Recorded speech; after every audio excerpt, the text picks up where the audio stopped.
जैसा कि last part में हमने देखा था, यूनसेट का एम्परर जियान को पकड़ने की कोशिश कर रहा था और उसने यूनसेट फॉर्मेशन भी बना ली थी। तभी वहाँ एक ताकतवर योद्धा आ जाता है। उस योद्धा ने यूनसेट की ताकतवर फॉर्मेशन को भी बड़ी आसानी से तोड़ दिया था। इस योद्धा को हमने पहले भी देखा था, जब जियान नैनयान के फादर को ठीक करने जा रहा था। जियान समझ जाता है कि ये मुझे वहाँ मारने नहीं बल्कि मुझे परखने आया था कि मैं कितना शक्तिशाली हूँ। ये आदमी बहुत ताकतवर है। ये दोहोंग लेवल से भी ऊपर है, जिसका नाम दो है। ये ताकतवर योद्धा जेमा एम्पायर का नहीं बल्कि मेनलैंड का है और ये जियान को यहाँ से ले जाने आया है अपने साथ। लेकिन यूनसेट का एम्परर उसे ले जाने से मना कर देता है, क्योंकि उसे जियान से अपना पर्सनल बदला भी लेना था। और जब उनके बीच बहस ज़्यादा छिड़ जाती है तो दोनों अपने अपने हथियार निकाल लेते हैं। ताकतवर योद्धा के पास शैडो की डेविल ताकत थी। यूनसेट का एम्परर अपनी पूरी ताकत के साथ हमला करता है, लेकिन शैडो मैन बड़ी आसानी से बच जाता है। जिसके बाद शैडो मैन अपनी शैडो बनाता है और उसे यूनसेट से लड़ने के लिए भेज देता है। लंबी लड़ाई के बाद यूनसेट का एम्परर बहुत ही घायल हो जाता है। यूनसेट का एम्परर समझ जाता है कि वह उसे नहीं हरा पाएगा, लेकिन वह अपनी सेट की इज्जत ऐसे जाने भी नहीं देगा। इसलिए वह एक बांसुरी निकालता है और उसे बजाने लगता है। वहाँ सभी लोग ये देख के हैरान हो जाते हैं, क्योंकि ये बांसुरी ओल्ड सेट मास्टर को बुलाने की थी। वो सेट मास्टर बहुत ज़्यादा स्ट्रॉन्ग था, उसके सामने कोई भी नहीं टिक पाता था। अब वो हमें दिखाते हैं यूजी जिसका पीछा कर रही थी, तभी उसे बांसुरी की आवाज़ सुनाई देती है। वो समझ जाती है ओल्ड सेट मास्टर आ रहे हैं। पुराने सेट मास्टर यूजी के भी मास्टर थे। तभी सीन बैटल ग्राउंड का हमें दिखाया जाता है, जहाँ सब चर्चा कर रहे होते हैं।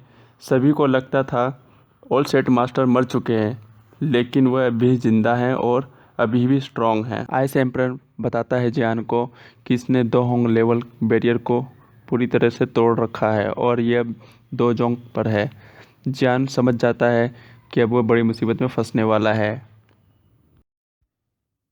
लेकिन आइस एम्परर कहता है कि वह हमेशा जियान का साथ देगा, चाहे उसमें उसकी जान क्यों ना चली जाए। इस पर जियान उनको धन्यवाद बोलता है और उनका आभार प्रकट करता है।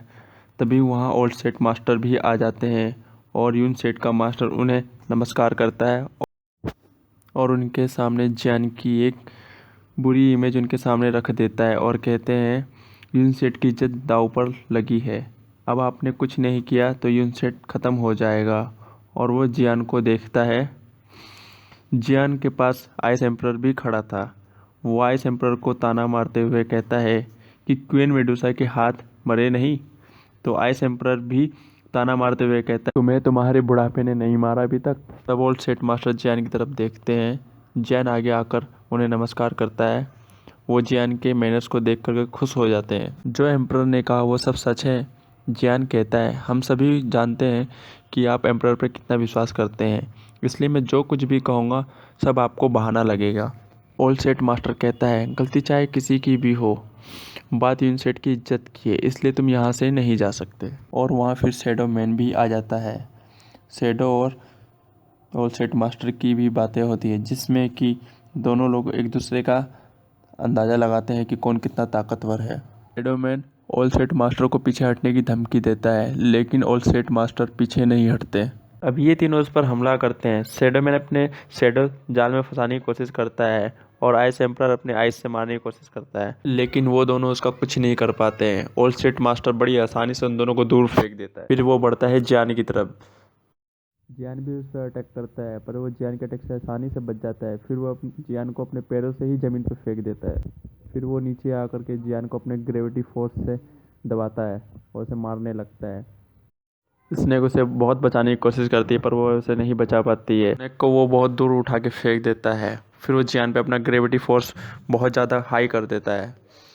तभी हम रोशनी चमकते हुए देखते हैं। उस रोशनी में से सुंदर लड़की बाहर निकल कर आती है। वह होती है क्वीन मेडुसा और जियान को वो ग्रेविटी फोर्स से भी आज़ाद कर देती है।